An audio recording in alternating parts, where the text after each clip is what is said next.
Rocha e eu vou estar lecionando a disciplina Teologia Pastoral para vocês, né?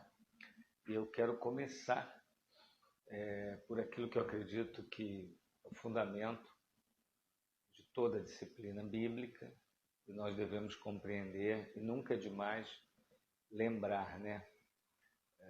Que diz respeito à criação, né? Vamos entender inicialmente um pouco dessa disciplina à luz da doutrina da criação. Bem, a Bíblia diz que eu e você fomos criados à imagem e semelhança de Deus. Isso nos distingue dos demais seres, né? Isso significa que, dentre tantas coisas, que eu e você vamos ter um relacionamento diferente com Deus e também com a criação. Porque abaixo do governo de Deus, da soberania de Deus, Ele deu aos homens autoridade para não só gerenciar, mas dominar toda a criação. Nós poderíamos chamar isso de mandato cultural, né? Visto que é uma expressão da tradição teológica clássica reformada, mandato cultural que somente nós, seres humanos, recebemos. No entanto, eu creio também ser importante você saber que Gênesis 1 e Gênesis 2, você tem ali harmonia, diante do fato de que o pecado ainda não entrou na história da humanidade. Adão e Eva ainda se submetiam ao governo amoroso de Deus, seguiam as suas orientações e mantinham aquilo que na teologia é chamada aliança de obras ou aliança de vida, como os puritanos gostavam de usar muito essa expressão. Pelo menos eu a encontro nos escritos de Thomas Watson. É bem verdade que o ser humano, ele sempre foi cuidado por Deus, mesmo antes do pecado. Essa ideia de autonomia, essa ideia para ser livre, não podemos estar sob o governo de ninguém, essa ideia não se sustenta teologicamente. Na verdade, é até o contrário. Se você não está sob o governo de Deus, você está escravizado. Porque como não existe neutralidade, então se Deus não está te governando, algo está te governando. E uma das maiores tragédias da humanidade, pós-pecado, é exatamente o autogoverno e, consequentemente, processos escravizatórios no coração, idolatria, e tudo isso pode ser verificado facilmente por você, basta olhar para o lado, né? Olhar para as ruas.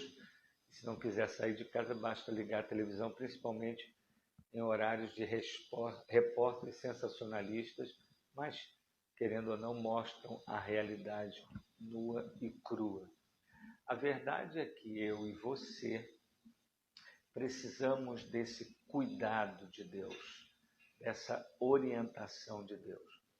Se nós pensarmos na transição de Adão e Eva antes da queda para depois da queda, poderíamos pensar o seguinte: antes da queda, eles sabem quem os criou, eles sabem quem deve cuidar deles ou quem está cuidando, eles sabem a direção a seguir a partir da direção dada por Deus. Então, antes da queda, há uma centralidade de Deus, né? E uma submissão amorosa, cheia de gratidão, de amor, sem culpa, sem medo, por parte do primeiro casal. Quando nós vamos olhar para o pós-queda, nós vamos encontrar um homem e uma mulher querendo serem os próprios governantes, acreditando que a sugestão da serpente ela se sustenta, né? Quando na verdade não há condição. Nós vamos encontrar esse ser humano agora com culpa, esse ser humano com medo, mas uma das coisas que a gente não pode negar é que mesmo com toda essa rebeldia, com toda a idolatria que marca a história humana, nós vamos encontrar homem e mulher sendo cuidados por Deus, mesmo em estado de rebeldia. Afinal de contas, a chuva continua a cair, as estações do ano, as condições para o plantio, o vigor para trabalhar. Então, tantas coisas Deus generosamente, graciosamente ainda disponibiliza, mesmo para esse homem e essa mulher rebeldes. No entanto, não há gratidão, não há por parte desse homem louvor, não há percepção de toda essa bondade contínua de Deus, mesmo estando homem e mulher num estado de rebeldia. Então, o que eu quero chamar a atenção de vocês, então, para esse fundamento é que no processo de criação do homem, Deus cria um homem para ser cuidado, mas também já o preparando para ser um cuidador, né? Não só um gerente da criação, mas também alguém que, ao ter filhos, ele vai ter que exercer esse cuidado. E a nossa referência absoluta, primária, é o próprio Deus. Ele deve sempre ser a nossa referência máxima de cuidado, de amor, de dedicação, de direção. Então, estudar teologia pastoral é ter como referência o Supremo Pastor, ter como referência o bom pastor, ter como referência o Deus que cuida continuamente. Entendendo que nesse processo que nós vamos olhar aqui, aquele que cuida, ele tem que cuidar dando direção, conduzindo para pastos verdejantes, ajudando-os no processo de descanso, mas sempre centrado na pessoa de Cristo. O pastor não é um treinador, não é alguém que está em busca de desempenho das suas ovelhas. O pastor é, antes de tudo, alguém que está ensinando essa ovelha a amar profundamente o Supremo Pastor. Então, é um privilégio, uma honra nós sermos pastores. Também é uma grande responsabilidade. Eu diria que é um chamado que carrega um peso de glória e de dor. Nós vamos conversar bastante sobre isso também. Então, inicialmente, eu gostaria de destacar isso.